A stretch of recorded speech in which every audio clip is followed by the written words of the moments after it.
Caught in a foreign land, Kenya pilot captured by rebels in South Sudan. When these were given, we must subject Safaricom to the due process.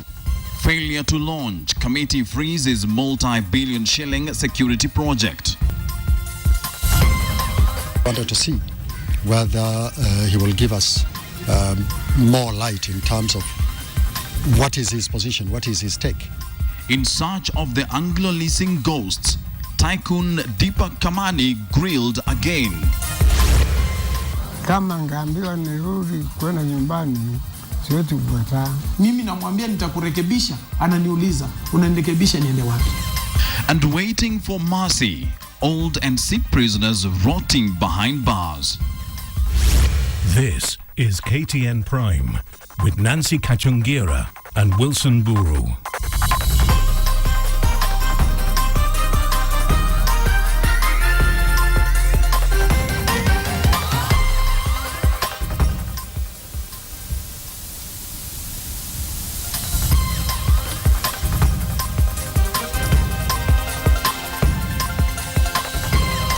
It is the fifth day of June, the year 2014. A very good evening and welcome to KTN Prime. Yes, thank you for joining us. Our sign language interpreter is Marisha Owiti.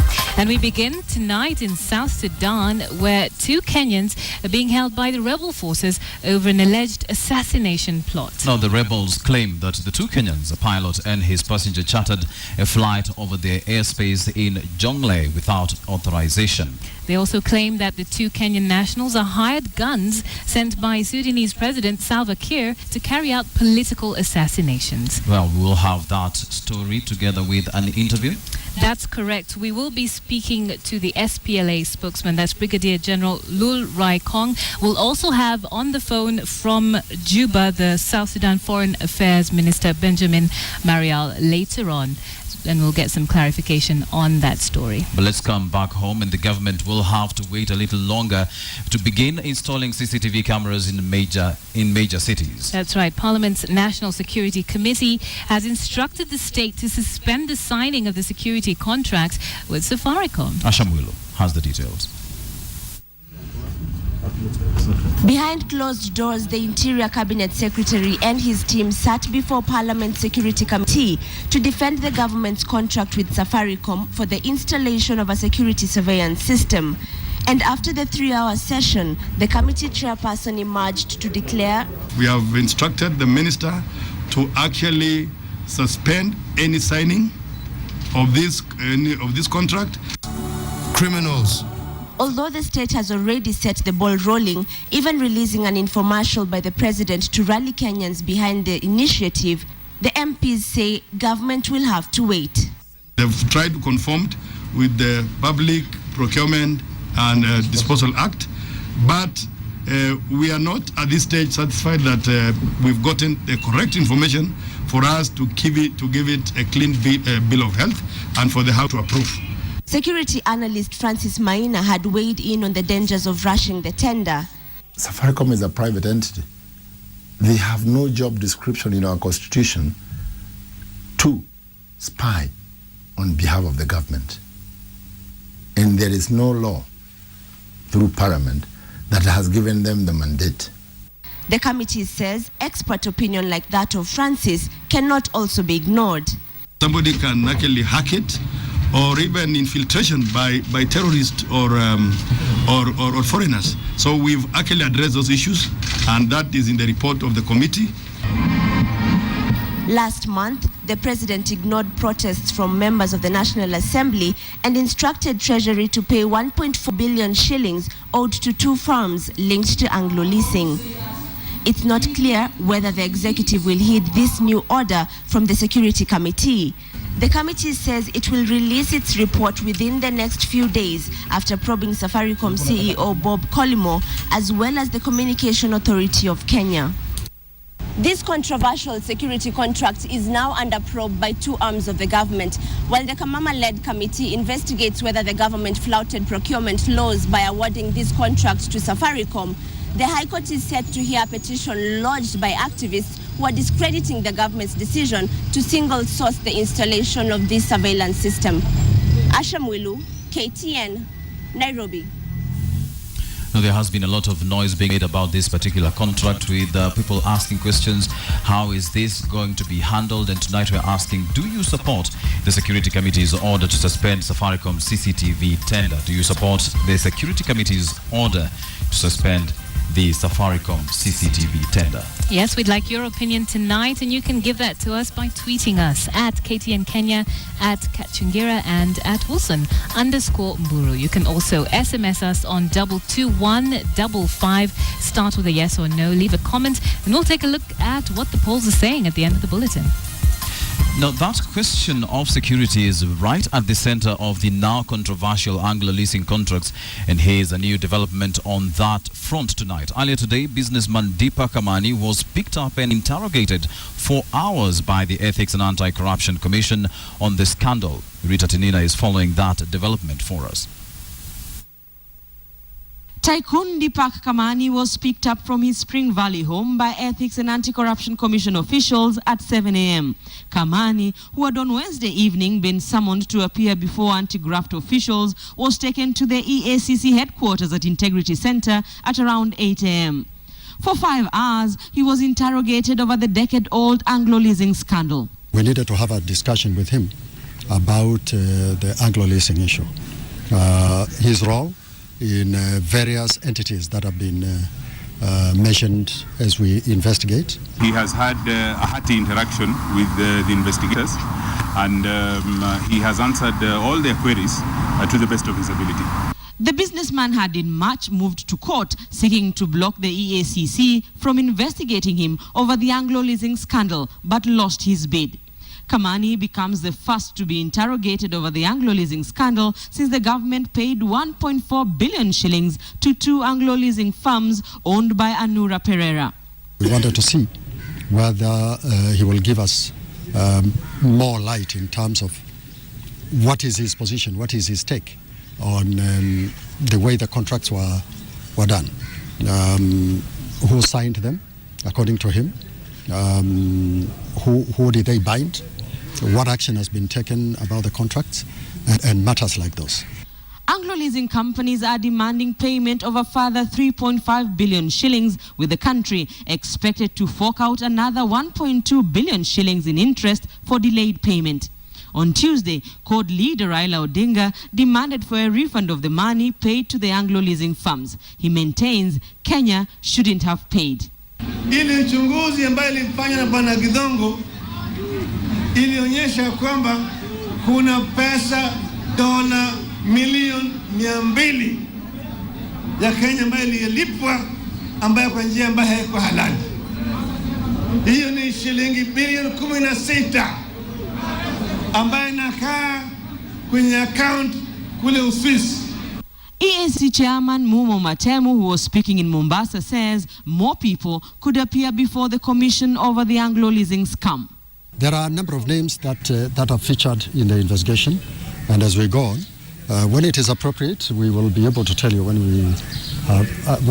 we are talking to them. It's not the first time that Deepak Kamani is appearing before the Ethics and Anti-Corruption Commission, and many will be waiting to see whether this latest interrogation will shed any new light on one of Kenya's biggest financial scandals. Rita Tinina, KTN, Nairobi. And elsewhere in the city, CORD leader Raila Odinga had a different idea about sorting out Kenya's security problem. Raila is calling for an immediate withdrawal of Kenyan troops from Somalia. The former Prime Minister also criticized President Uhuru Kenyatta for allegedly backtracking on his Madaraka Day promise to hold a national dialogue of key issues. Patrick Amimo has more. 6 days after jetting back from the United States, the ODM party leader Raila Odinga led his troops to Eastleigh, perhaps for the perfect audience for what was top on his mind, the war on terrorism. And this man, Japheth Murira Morocco of the Baba While You Were Away fame, was here to tell Raila just what might have gone wrong in the last 3 months. Baba ukiwa awe, walikamata wa Somali, wakawanditeni Kasarani. Baba ukiwa awe, mera imepigwa marufuku Ulaya. Na vita ambayo Wasomali wanapigwa ni vita ya kibiashara, ni vita ya kiuchumi, sio vita ya ugaidi na sio vita ya usalama. Lakini unabeba watu unapeleka kwa kambi kwa nini? Hiyo ni ubaguzi ya ukabila. Raila argues the KDF troops have no business staying in Somalia after they smoked out Al-Shabaab militia from Kismayu and most of their strongholds. Kenya has contributed 3,400 troops in the war on terror out of the 22,000 strong AMISOM forces in Somalia. Leo hii kuna sababu ya majeshi yetu kubaki kule Somalia? Kuna sababu? Hiyo ni swali ambayo Uhuru Kenyatta na serikali yake mpaka wajiulize. A section of ODM politicians took the podium to call on disgruntled Jubilee members to cross over to the opposition. Wakalenjin tunawakaribisha. Mungekuwa ODM ingesema 50%, mungepewa 70%, manake tunawapenda. Come back home. On Saturday, the CORD leadership listed security as one of the key issues on which they demanded what they called a national dialogue with the government and other stakeholders. Raila is now criticizing the government for backtracking on the promise to hold the talks. Ndugu yangu Uhuru Kenyatta kule Nyayo Stadium akasema anakubali. Si alisema anakubali? Kesho kutwa maneno yanakaa vingine. Anaanza kusema Raila anakitaka aje kwa chai. Raila na Kalonzo wapige simu waje kwa chai State House. Unaona mimi ni mtu akwenda kwa chai. Sasa mimi nataka kuambia ndugu yangu Uhuru Kenyatta, naona upepo. ODM leader Raila Odinga has criticized Operation Usalama in Isli, saying it was ethnic profiling. But of interest will be whether the government will withdraw KDF soldiers from Somalia.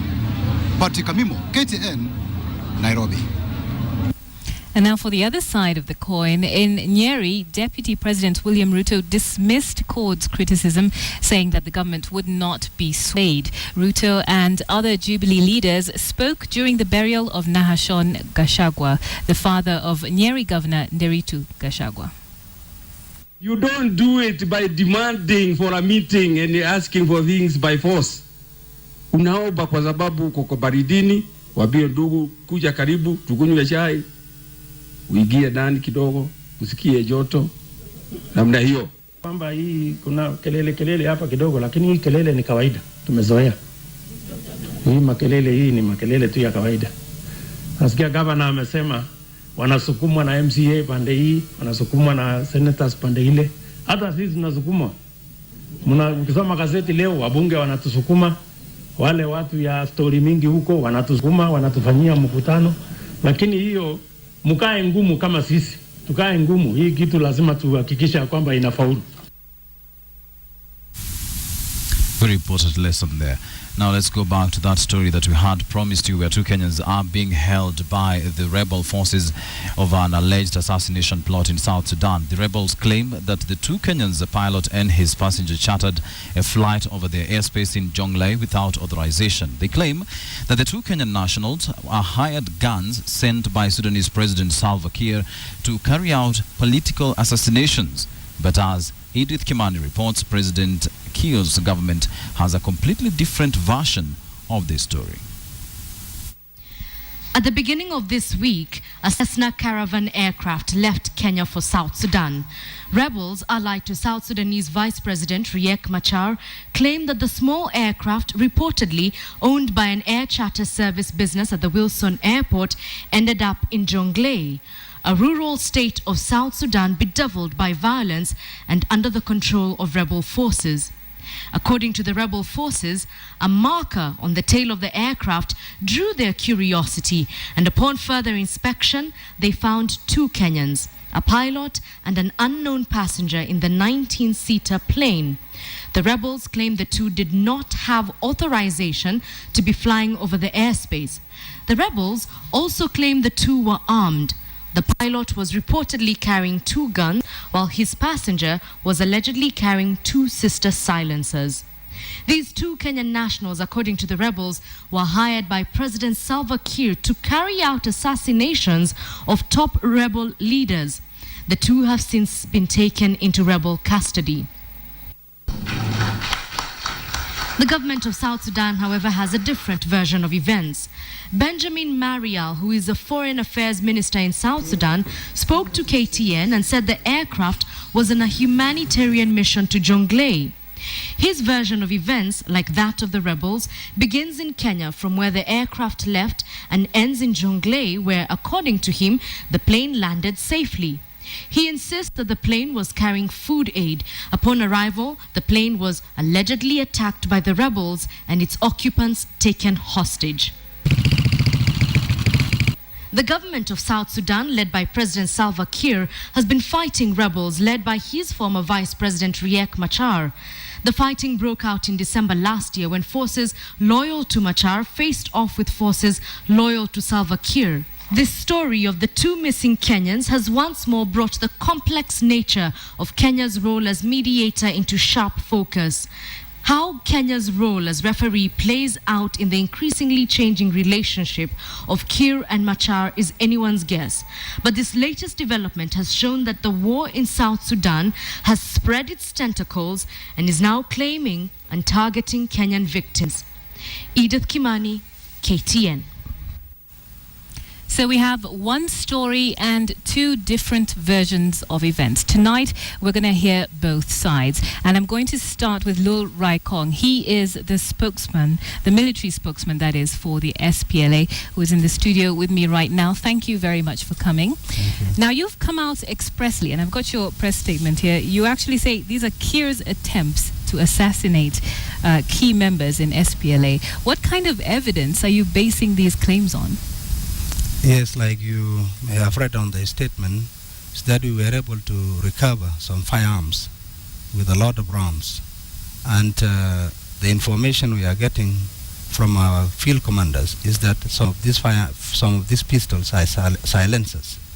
So it is an indication that this weapon is capable of killing someone without people knowing from very far. We are still having the investigations going on, and we are going to share information with all media houses about what is exactly happening. Right. But you say now that you found some weapons and silencers. The government of South Sudan is saying that these people were delivering food aid. Did you find food in the aircraft? It is really interesting. Why would the government deliver food aids when we have humanitarian agencies that are tasked with the responsibility of giving food? Why would the government charter a 19-seater plane only to take 10 bags of maize flour? So there was food in the plane? Only 10 bags of maize flour. And the population of Jonglei State, or Low Nur Greater area, where the plane was impounded, during the census of 2008, it was estimated at 500,000 people. So are you telling me the government is capable of feeding 500,000 people with only 10 bags of maize flour? And the other indication is that it was meant for chiefs. Yes, they are saying that the other version that we are getting, that the 10 bags of maize flour was meant for chiefs. So the government also is selective, is also selective in supplying. So why would the government give only chiefs food? Are the chiefs the only people who are hungry? No, I don't think so. We also have fear. About a month ago, we received reports of food poisoning at a place called Matiang in eastern Upper Nile. We also fear that why only 10 bags of maize flour was taken. So maybe it is even part of this assassination attempt, that if they don't succeed using their silencers, they are going to succeed using some poison food items. But isn't there in force an agreement? Because you did sign an agreement to resolve this crisis, and you had a one month tranquility period. So how does this new development affect that? It tells us that the government is not sincere. It shows to the whole world that we in the SPLA are dealing with government, with a partner that is having Plan B. Our Plan A is to have a peaceful resolution of the conflict, whereas the government is having a Plan B, which is to kill using all means available. It is a source of concern that the government is not committed to peaceful resolution of the conflict. And so these are Kenyan nationals that were found in this plane? Kenyan nationals were there. Some Sudanese were also there on board. How many people were on board the plane? 2. So one Kenyan national and one Sudanese. Others were brought in earlier on. So we are still doing a lot of investigation. We are still putting the reports together, and once we feel that it is no longer a skeleton, and then we are going to share it with the relevant people. So with this latest development, you're talking about actually shooting down planes that fly over your airspace without authorization. Isn't this a very aggressive and perhaps a bit of an overkill kind of move, especially considering that there may be some planes actually bringing in food aid? We have proper ways of bringing in. We have an agreement that stipulates the need for humanitarian corridors to be opened, and all the right agencies that are supposed to do the work. For example, we proposed Kenyan corridor to be opened so that it caters for IDPs and refugees getting into Kenya through Lokichokio. We had proposed Ethiopian corridor and Sudan corridor, and we have the partners in place that are supposed to do that work, not the government taking in only 10 bags of maize flour. Right. I want us to go now and speak to Benjamin Marial, who is the South Sudan Foreign Minister. Mr. Marial, can you hear me? Mr. Marial, can you hear me?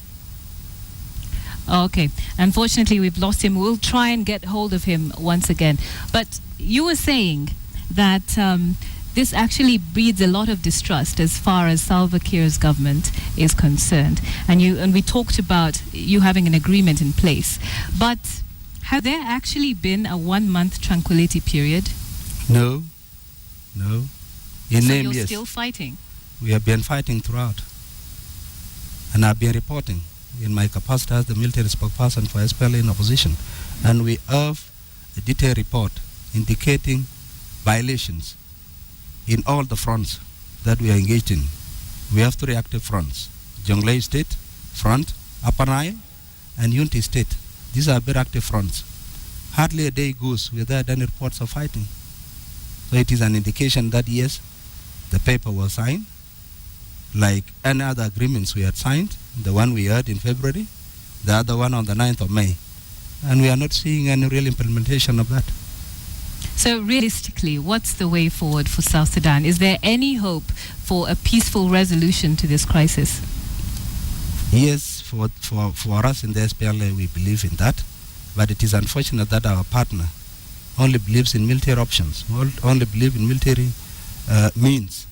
And that's why we have a lot of foreign fighters fighting on the side of the government, because the government does not believe in a peaceful resolution of this conflict. That's why we have the UPDF, Justice and Equality Movement rebels, SPLA North. These are foreign fighters actively supporting the government. So the government believes in having a military solution, whereas we believe in having a political solution.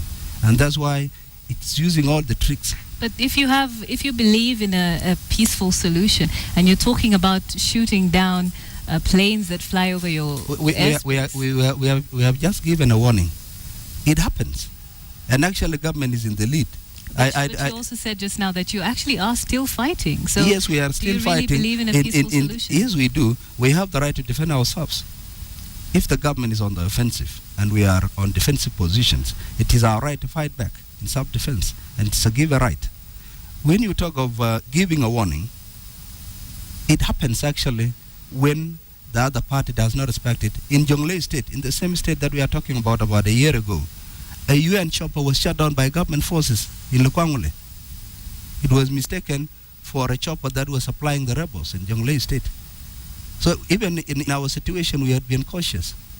The plane came to our territory without authorization. We remained calm. The plane safely landed. We surrounded it, and we took into our custody the passengers. So what is the fate of those passengers now? Well, for Kenyans, we know that the plane was used to give the means, and I think they gave priority to profits than to safety, and they are in killing. The right channels are going to be followed, and I cannot really tell you what is going to happen to them. The rules are there. We are a country. We have our rules. We have the judiciary. Even for us in the SPLA in opposition, we have our courts that are functioning. Okay.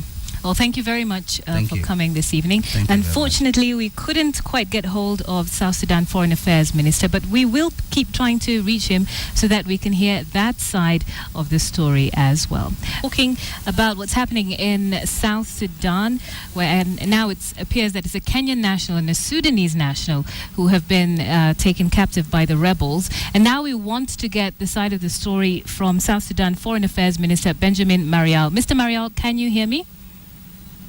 Yes, I can hear you, yes. Okay.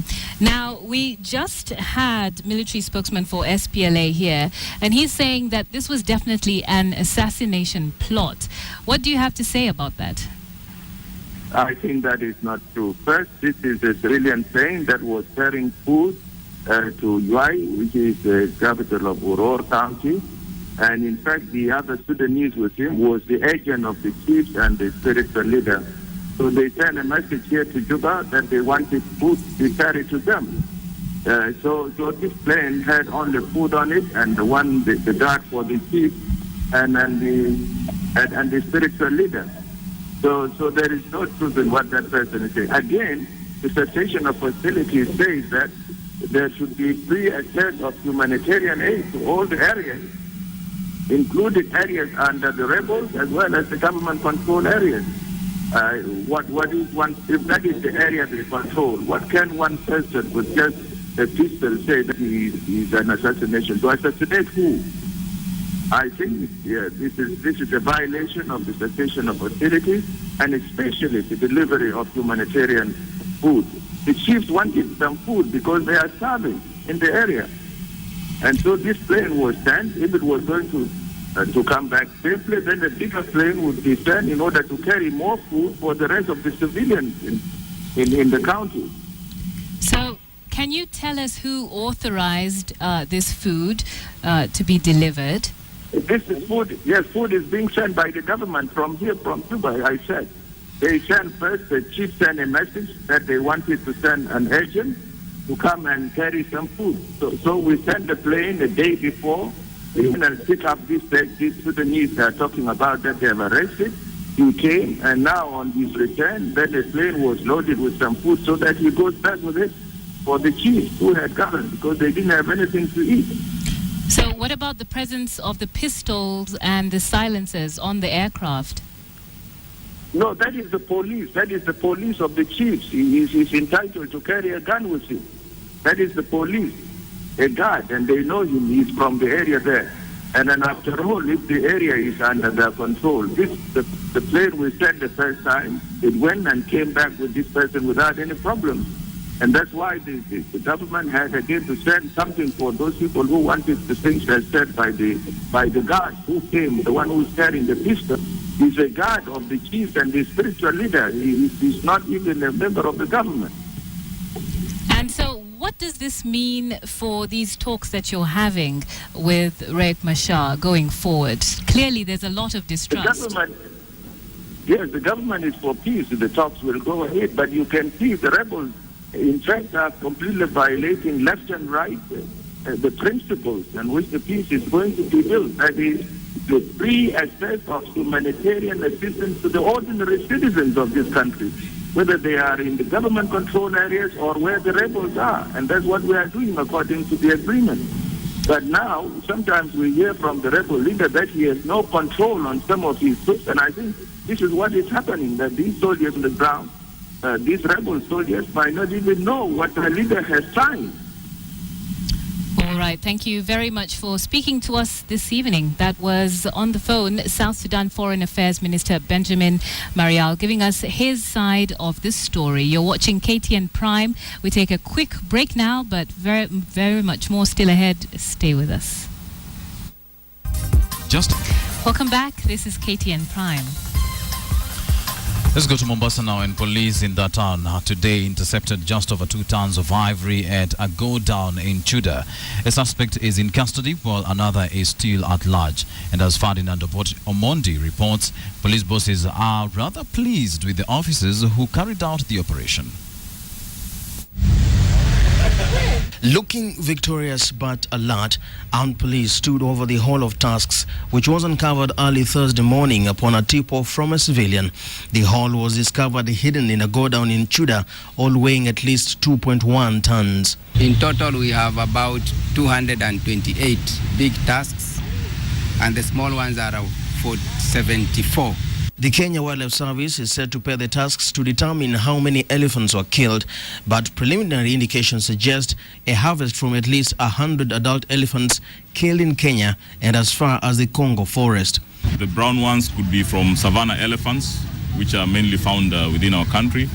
There are some which are smaller and a bit dark in color. These are from elephants that live in forests and mainly originating from Congo areas. So we can say they've come out of the country. One suspect is in custody over the collection, while another is said to be at large. The county commissioner lauded police officers who he says declined a 5 million shilling bribe from the suspects and thereafter broke into the godown after a protracted hide-and-seek game. Na wale wote wako na pembe za ndovu afadhali wasarende mapema, because wakishikwa na hizo pembe wataona cha mtema kuni. What we are seeing now are people are trying to ship out what they've held illegally for a long time, and that is what we are now dealing with. So we are closing in on the dealers now. While the NAB is a major coup for law enforcement, it is also a worrying confirmation that Kenya is still a preferred conduit for the illegal ivory trade. Statistics show that 1 in 4 elephants are killed daily, making big ears a front row candidate for extinction. Ferdinand Mondi, KTN, Mombasa. Next tonight, it's safe to say that no prisoner will ever forget the day when they arrived and the prison doors clanged behind them with a frightening reality. And none, not even the most hardened, ever gives up hope of walking out and rejoining society. And to this end, no matter their prison sentence, many will still spend most of their time behind bars trying to find a way out.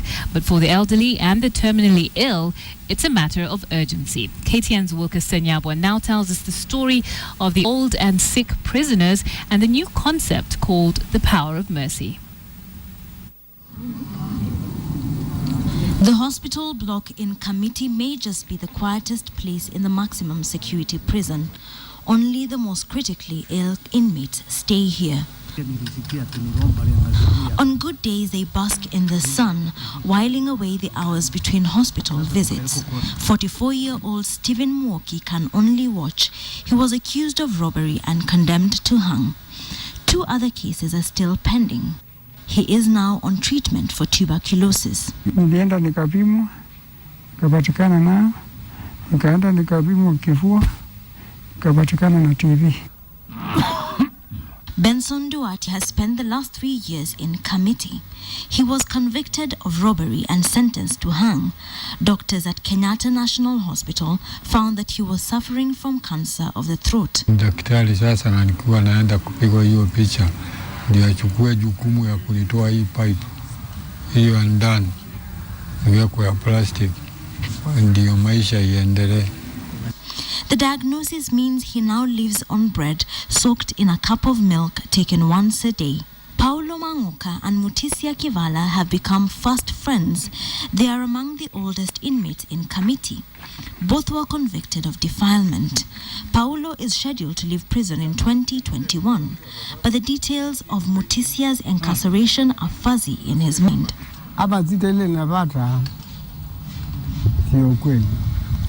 All the inmates here claim they are reformed and beg to be allowed to go home, if only to spend their last days among family members. But it is a cry that falls too easily from the lips of every inmate in every prison, and questions abound as to just how to discern who is deserving of pardon. The only hope that they had, and they only have, is the constitutional provision of the Power of Mercy Committee. The 9-member Power of Mercy Committee was established after the Constitution was promulgated and is chaired by the Attorney General. It is tasked with the responsibility of reviewing the terms of inmates' imprisonment and making recommendations to the President. The President can then pardon a person convicted of an offense, postpone or substitute their punishment. The last major development to this end occurred in 2009 before the committee's establishment. 4,000 inmates had their death sentences commuted to life in prison, a move that had little effect in a country that hasn't executed any prisoner since 1987. There was a backlog of cases that had not been settled by the previous board that was sitting, and also the current prisoners who are there were also making applications. So you are not hanging the prisoners who have been convicted to hang, you are not letting them free. Florence Kajuju quit the advisory committee to run for elective office, but points out that during her term, the committee managed to visit several prisons. However, this is yet to yield any results. The members who serve in that committee are part-timers. They are engaged in their business. They only come to that committee to sit as and when need arises. So that becomes a challenge, because then members don't get to devote a lot of their time in the committee. In the years since the committee's last visit, 5 inmates have succumbed to illness at Committee Prison. The rest spend their days waiting for the committee to respond to their applications for pardon. There is no guarantee that they will be successful, but it is a glimmer of hope. Waweze kunipa second chance, nirudie watu wangu waweze kunisaidia. Every prisoner, regardless of his sentence, dreams of the day when the prison doors will clang behind him as he goes home. This is a wish held closer by the chronically ill and the elderly, each knowing that every extra day spent in prison may mean that they will never make it home. Wilkeston Abwa, KTN at Committee Prison. My name is Bonitunya. This is Business. The 1.8 trillion shilling 2014-2015 budget will definitely have a greater economic and social impact in Kenya. Adelaide Chengole has been speaking to experts and now tells us on the significance of the next financial year's budget. Take a look. Like tradition, June is a budget month not only in Kenya but across the East African community. The designated Thursday will see countries spell out their fiscal agenda over the next 12 months. And as has been the case, Kenyans are looking forward to the day. The budget estimates are for 1.8 trillion shillings, which is the biggest budget this country has ever had since independence anyway. But the size of this budget is already evoking debate on just how the government is going to raise the money without burdening taxpayers who feel they have so far sacrificed a lot to keep the state running. Ningeonelea kama wataweza reduce kidogo hiyo tax. I would rather not have the taxes going up. I would rather have the budget that we have always had. No, this is not the right thing, because basically right now, us ordinary workers in the country are actually overstretched. But experts say the raid on Wananchi's pockets is inevitable. The state must plug the hole left by reduced earnings owing to the slowdown in the economy, which has been impacted by the recent spate of insecurity and poor performance in the agricultural sector. I think in the current environment, it may very well be inevitable. Going by public debate, it is obvious a sin tax prominent with alcohol and cigarettes are likely to bear the burden. The income tax and excise duty regimes are also likely to be reviewed, not forgetting value-added tax. Like VAT, currently we are at 16, and all the other East African countries are at 18. So I might expect that one to go up to 18%. However, caution is being urged in all this. They expected to collect $1 billion, $1.5 billion from excise duty on bank charges.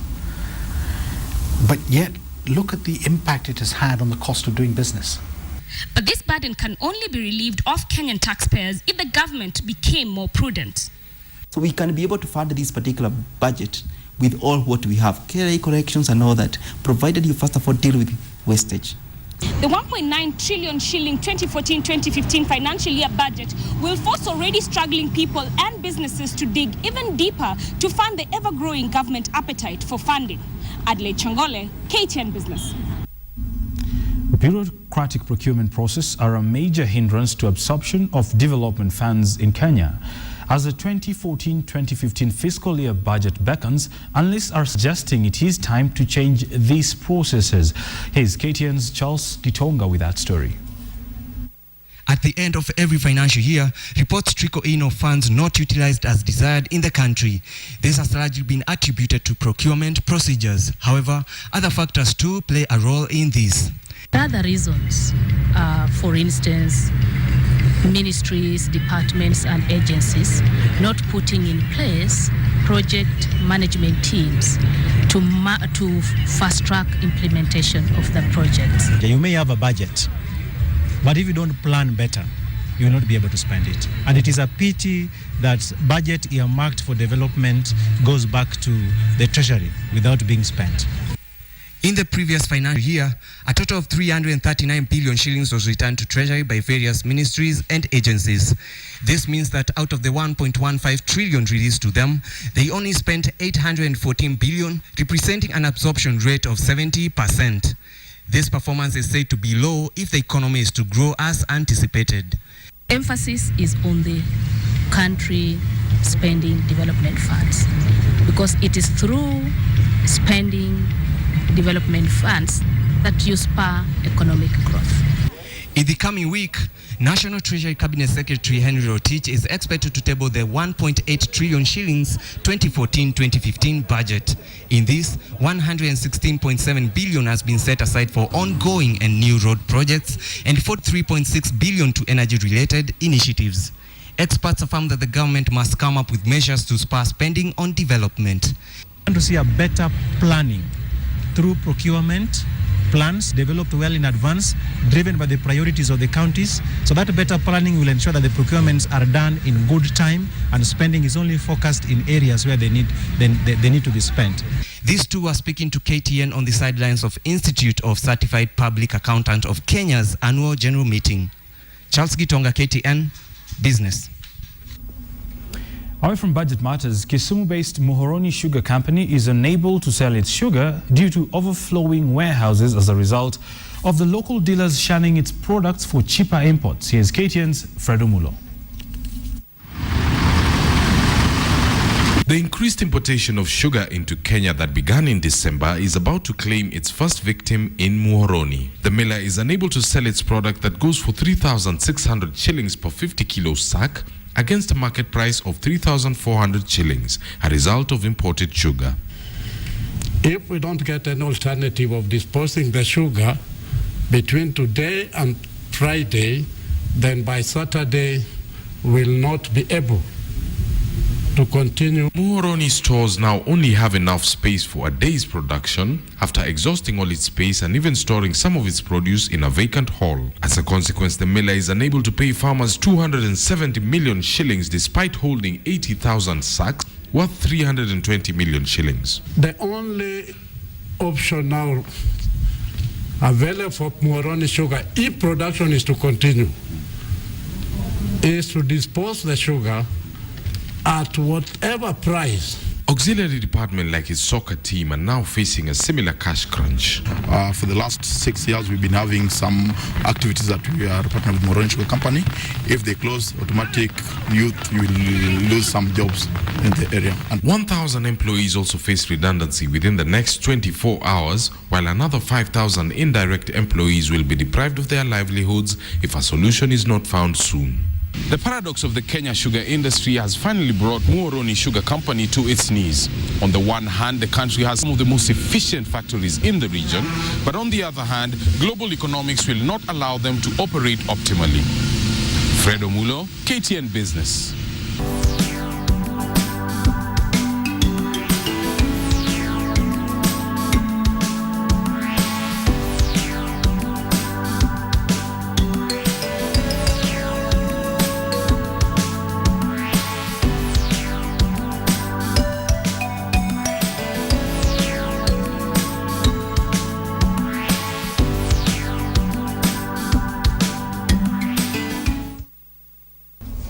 Right, that's Business on KTN. My name is Bonnie Tunya. Good night.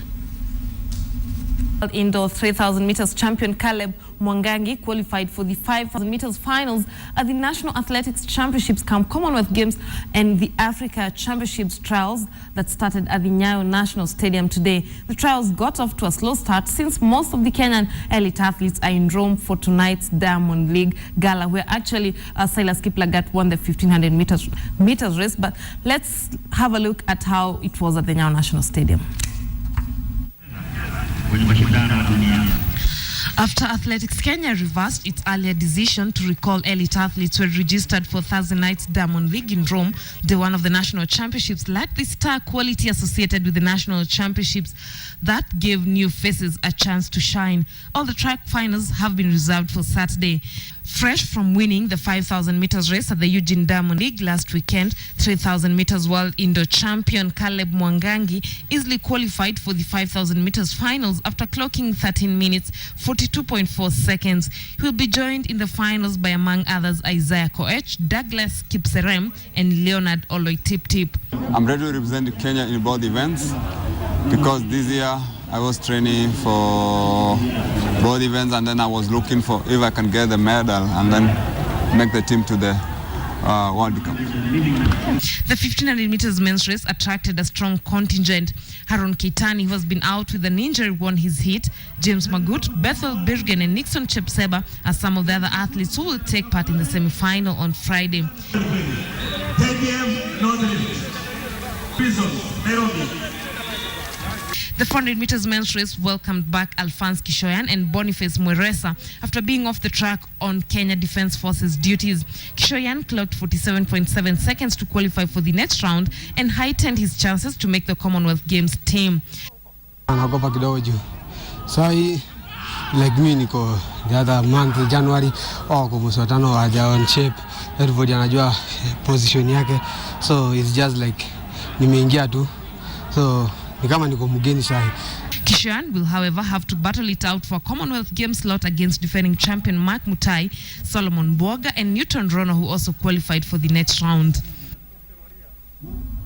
The national trials, of course, will continue tomorrow at the Nyayo National Stadium. By shifting gears now, the Kenya 15's technical bench is having a difficult time on their selection criteria for the upcoming friendly match against the visiting South African side, the Western Province. All the big stars are available, and with the inclusion of some of the key sevens team members, the squad that features in Saturday's international friendly will be the strongest Kenya has ever assembled. The South African side jetted into the country this morning, as Nicholas Mudimba reports.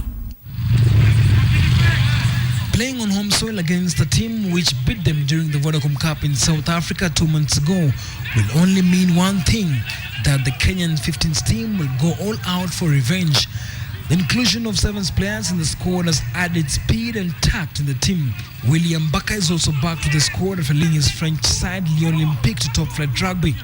The changes in the team show the hunger and victory by the Kenyan team, which is looking to get the best combination for the World Cup qualifier. This is the first time now you're seeing a full house, a 7 selection joining a full house, Vodacom trained team from South Africa. I think the coach have quite a bit of a selection headache, which is a good headache. Colin Sinjera and Africa Yange have been training with the team, further complicating any chances the Western Province side could have against the hosts. The visitors arrived in Nairobi early Thursday, well aware that though it will be a friendly encounter, it will not be child's play. This is a lot stronger Kenyan team that we played in Newlands earlier in the year. The 7 guys are in there really up for it. So even though we're not a national team, Mr. Commissioner, this is going to be a test match. And the most respect we can show Kenya and this amazing hospitality is that we really turn up as we're going to have to do. You are at home, Western Province, and make sure every time you want to have a high altitude game, just come to Nairobi. And then NFC Leopards management believe they have the right coach after Peter De Jong led the side to finish in 2nd position at the Nile Basin tournament in Khartoum. Leopards will play Gor Mahia this Sunday, and their fans have been urged to give the Dutchman more time. The team arrived from Khartoum early today. Just before we wrap up this bulletin, let's go to our big Q. Tonight we asked you whether you support the Security Committee's order to suspend the Safaricom CCTV tender.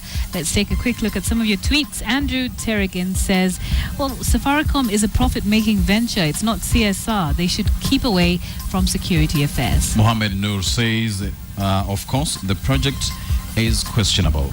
Well, thank you for joining us this evening. I'm Nancy Kachingira. Our sign language interpreter was Marisha Uiti. Don't you dare touch that dial, because Jeff Koinange Live is up next. A very good evening to you, Jeff. Do you have any fire extinguishers around?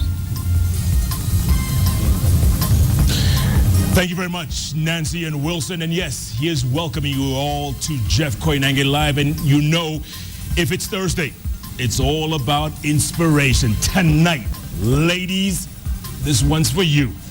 We've got Shuja Pride on the bench. And I tell you, when I talk about Papa Lokole or Pops, you know who I'm talking about. He's ranked number 3 on the planet when it comes to rugby in terms of highest scores. Collins Injera at C Injera, right here, right next to me. Right next to him, they simply call him tall because he is about 6'6". They also call him the rugby chemist. That's right, he's studying organic something or other at Bristol University. I can't even pronounce it, it's just too complex.